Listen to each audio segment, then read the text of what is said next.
Perfect. Thanks so much, Connell. Wind power has been making a lot of headlines recently, but not because it is the fastest growing sustainable energy sector in the world, growing at a rate of 30% each year, but because it has created some unlikely bedfellows between oil man turned wind advocate T. Boone Pickens and Democratic presidential hopeful Senator Barack Obama. Both men see wind energy as a way to break our country's addiction to foreign oil. John Matolo is the president of Juhl Wind Incorporated, and Wally Jones is a partner and portfolio manager for Green Tech, which researches and analyzes emerging clean technology markets. Good morning, gentlemen. Good morning, Alexis. Wally, let's get started with you. What is it right now that is so hot about wind power?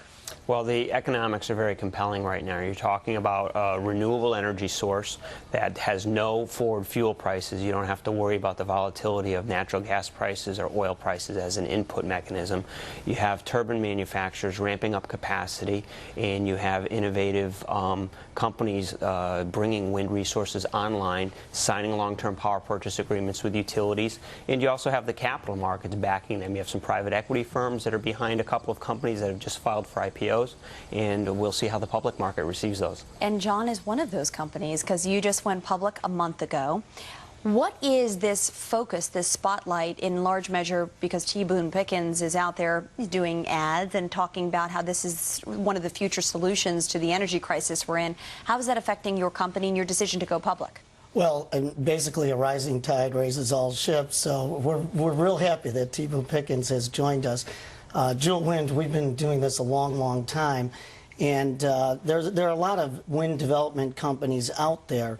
I think what's important is to look for those companies like Juhl Wind that have real projects in the ground today and that have many projects forecasted going forward. You know, I've talked to other executives at Juhl Wind here, and one of the things that's unusual about your situation is you make a lot of deals with farmers in terms of a collective decision to get people on the ground involved and share some of the revenue and resources. Talk to us about that and what the implications or the opportunities are for people who want to put wind power in their backyard. Well, that's exactly right. Our founder, Dan Juhl, created a concept called community wind. And under that structure, we're a little bit different than large utility-grade wind farms like that one that's being proposed by T. Boone Pickens. In our projects, we co-invest with the farmers themselves and with the rural communities. That brings a much bigger win-win into that local area. Unlike large utility wind farms where the farmers really just get a lease payment, in our case, they're our partners. That makes our projects go a little bit quicker, a little bit more easily, and we think a lot more cost-effective. You know, Wally, there are other cases around the globe where wind power has been a great success.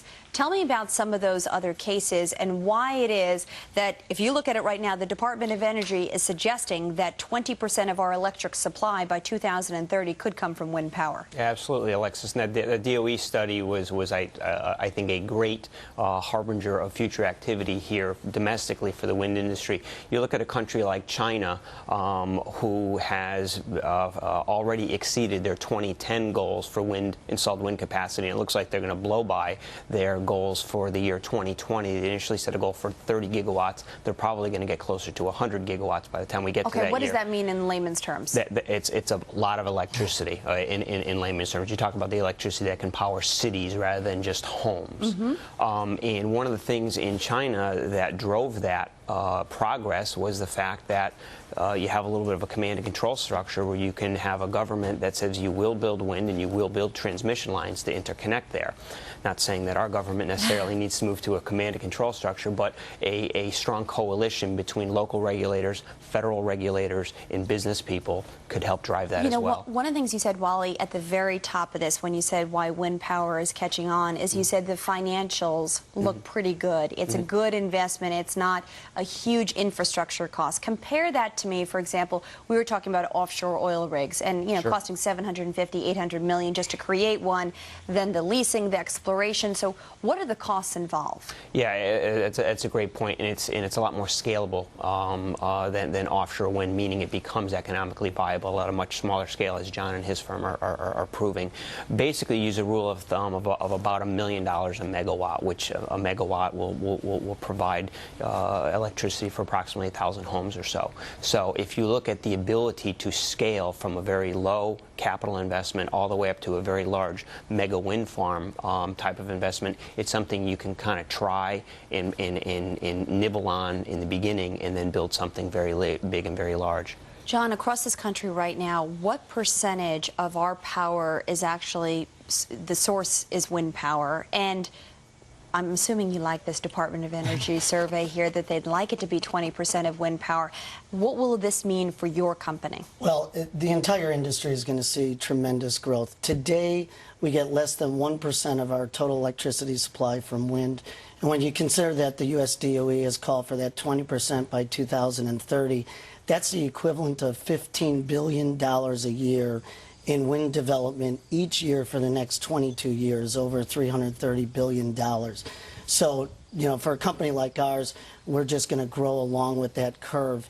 As Wally was saying, the real reason wind is so here today and now is because it's directly competitive with other forms of electricity today.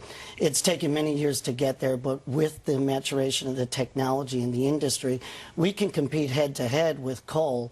We're much cheaper to install than nuclear power. And both of those aspects of power have emissions in the coal area, and we have the nuclear waste issue in nuclear. And of course, wind is free to operate. We use the wind and has no emissions. So it's the cleanest, most competitive form of power. Wally, just quickly before we go here, is the issue or the con of wind just that it's an eyesore? These things are an eyesore and you need a lot of acreage, or are there other cons? Yeah, there's a couple. I mean, you talk about it's an intermittent resource, okay? You can't plan on when the wind will blow and when the wind will not blow, obviously. And there are some habitat concerns, things of harm to birds and bats and things of that nature that need to be studied before a farm is developed on a particular piece of land. All right. Well, Wally and John, thank you guys so much for joining us. Such a huge topic and great financials, that's for sure. All right, coming up, we'll introduce you to one man who's proving that the sky is literally the limit